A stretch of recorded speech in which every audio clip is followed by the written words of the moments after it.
সনে এখনো যারা করতে চান তারা বাংলাদেশে যদি 10%-এর বেশি ভোট পান, ভোটের পরে ফজলুর রহমানের সাথে দেখা করি।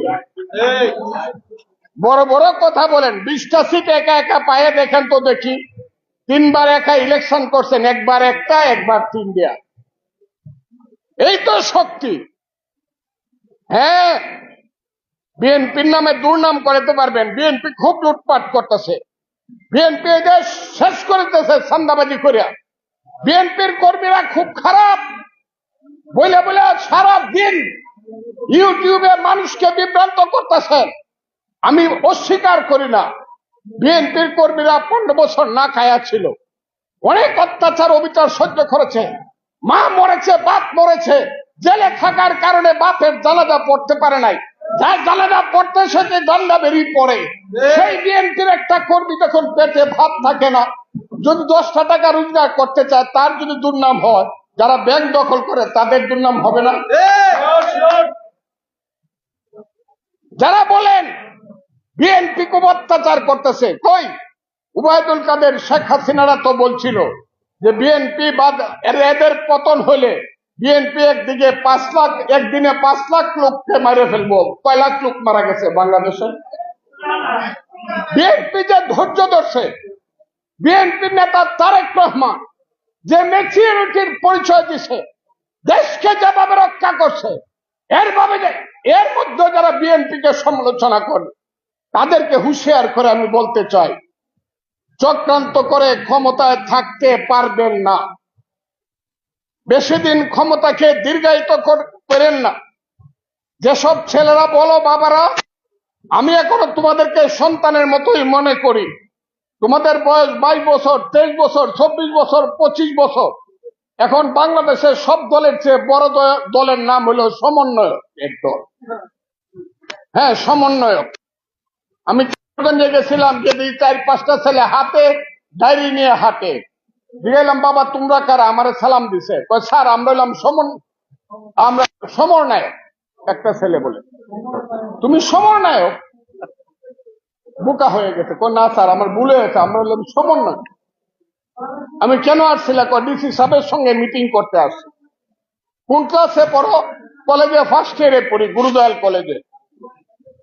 এইভাবে 3টা জেনারেশন নষ্ট হয়ে যাচ্ছে বাংলাদেশে।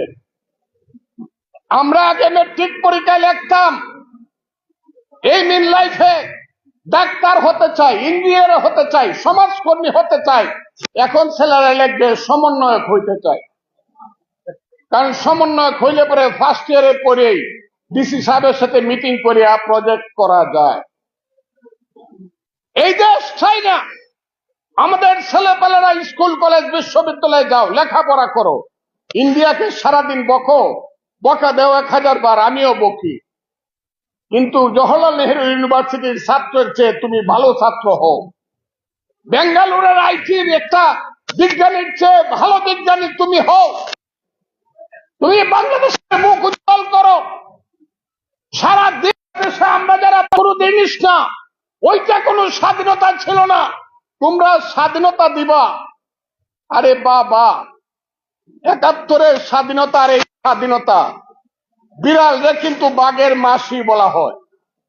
71-এর স্বাধীনতা যদি বাঘ হয়ে থাকে, তোমাদেরটা কিন্তু বিড়াল। 71-এর স্বাধীনতার সঙ্গে, 71-এর মুক্তিযুদ্ধের সঙ্গে, 71-এর ত্যাগ তিতিক্ষার সঙ্গে, 71-এর জীবন ব্যবস্থার সঙ্গে যুদ্ধ করতে গিয়েছে। অন্যটা গুলি গায়ে পড়ে গেছে, লাফ মারে উঠে বলছে বাবা মাকে দেখো, তুমি মাকে দেখো। সেই মা পাগল হয়ে মারছে।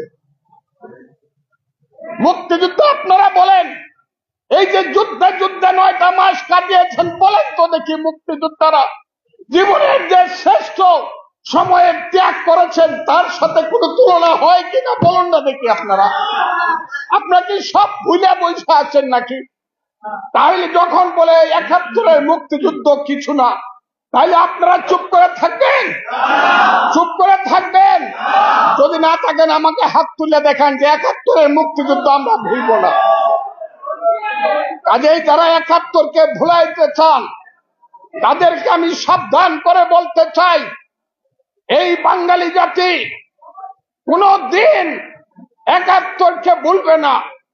কারণ আমি সব সময় বলি, এই বাংলায় শুধু বেলি চামিলি আর জুই ফুল ফুটে না, এদেশের রক্ত জবাও ফুটে। এদেশের জঙ্গলে শুধু কোকিল ডাকে না, এদেশের জঙ্গলে রয়্যাল বেঙ্গল টাইগারও ডাকে। এদেশে শুধু বসন্তকাল আসে না, চৈত্রের শেষে বৈশাখের প্রারম্ভে ধুলির ধ্বজা উড়ে গ্রীষ্মকালও আসে। এদেশে শুধু গ্রীষ্মকাল আসে না, উত্তাল নাগিনীর মতো ফোনা তুলতে তুলতে বর্ষাকালও আসে। এদেশে শুধু মীর জাফর, জগৎ শেখ, ইয়ার লতিফ, রাজদুল্লভ, রাজবল্লভ, আরাল বদর রাজাকার জন্মগ্রহণ করে না, যুগে যুগে জন্মগ্রহণ করে সিরাজ, মীর মদন, মোহনলাল, সূর্য সেন, ক্ষুদিরাম, শহীদ জিয়াউর রহমান আর মুক্তিযোদ্ধাদের মতো বীর সন্তান। এই দেশকে কেউ ধ্বংস করতে পারবে না। এই দেশ স্বাধীনতার পথে থাকবে, মুক্তিযুদ্ধের পথে থাকবে।